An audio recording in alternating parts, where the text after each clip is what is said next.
let alone some basic social services. That's why we decided to revolt and take the destiny of our countries into our own hands. Burkina Faso is no longer just rising, it's building something the world was never supposed to see, and today we are going to show you 10 projects that Traore has started that have changed Burkina Faso forever. Let's get started. Music, red gold. It started with a tomato, or rather a sea of them, rotting in roadside baskets, unsold, unused and imported back as paste at 3 times the price. For decades Burkina Faso's farmers watched their harvest devalue when they left the field. That's the trap Traore's government is now dismantling one factory at a time. Enter the $8 million tomato processing plant, a precision-built facility designed not just to process crops but to flip the food chain upside down. Located in an agrozone with high tomato yield, the plant is more than an industrial site, it's a food sovereignty weapon capable of producing tons of tomato paste daily. It cuts the nation's reliance on imported food products, particularly from Europe and China, which once dominated Burkina Faso's consumer shelves. For every ton processed locally, thousands of francs stay in the economy. For every crate not wasted, a family gains security. The impact ripples far beyond the factory walls. Over 150 direct jobs have already been created, from machine operators to lab technicians, but that's just the beginning. Transporters, crate suppliers, local packaging producers and small-scale farmers across the supply chain now feed into a structured formal market, one that pays fair, buys local and reinvests nationally. But what makes this project revolutionary isn't just the economics, it's the principle behind it. Produce what you eat what you grow. Traore's administration didn't build the plant with foreign aid conditions, it was financed and executed with state-backed investment, backed by BRICS-aligned partners and modeled on a long-term goal to make Burkina Faso the agro-industrial heart of the Sahel. Local agricultural training centers are being aligned with the facto's needs, teaching farmers when to plant, how to maximize yield and what varieties to grow. Youth are being trained not just to farm but to engineer food systems, ensuring that this isn't a one-off plant but the first node in a nationwide network of value-added agro-industries. In a world obsessed with importing solutions, Burkina Faso just turned a simple fruit into a national strategy. But if tomatoes can become gold, what happens when the roads that carry them cross borders and drive regional empires? Here comes the $120 million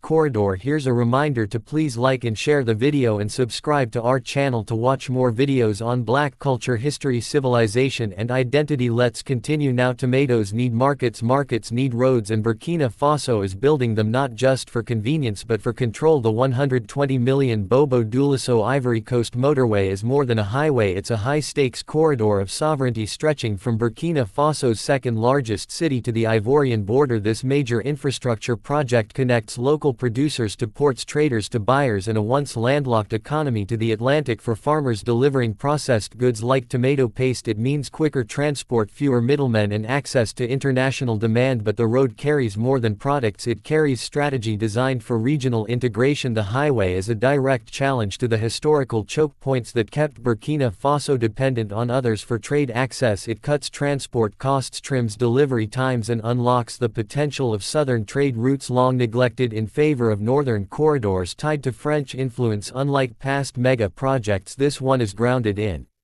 domestic priorities, built with local labor, backed by regional partners and tied directly to Burkina Faso's industrial and agricultural expansion plans. It's not a vanity project, it's a vein in the body of national recovery. Communities along the route are seeing rapid development. Rest stops, markets, housing clusters and logistics hubs are emerging. Jobs are created, goods are moving, and for the first time in decades Burkina Faso is dictating the flow, not following it. A country once described by its isolation is now building its way out of it, mile by mile, village by village. But how do you power all this movement, all these factories, clinics and homes, without relying on foreign oil or failing grids? For that we have Yellen. The Yellen Solar Power Program is Burkina Faso's boldest energy project to date, backed by the World Bank and the Green Climate Fund. This initiative is connecting over 150 villages and more than 300,000 people to electricity for the very first time. But this isn't about just turning on lights, it's about turning on opportunities. Yellen is deploying installing mini-grids and standalone solar systems in schools, clinics, markets and homes, places the national grid never reached and never cared to. For a rural health center, this means storing vaccines without fear of spoilage. For a classroom, it means lessons don't end when the sun sets. For a local business, it means refrigeration, lighting and longer hours. More critically, this is clean, decentralized power. No diesel fumes, no imported oil bills, no sudden shutdowns. Solar panels are being installed and maintained by locally trained technicians, creating jobs while securing energy independence. Yellen is not just lighting villages, it's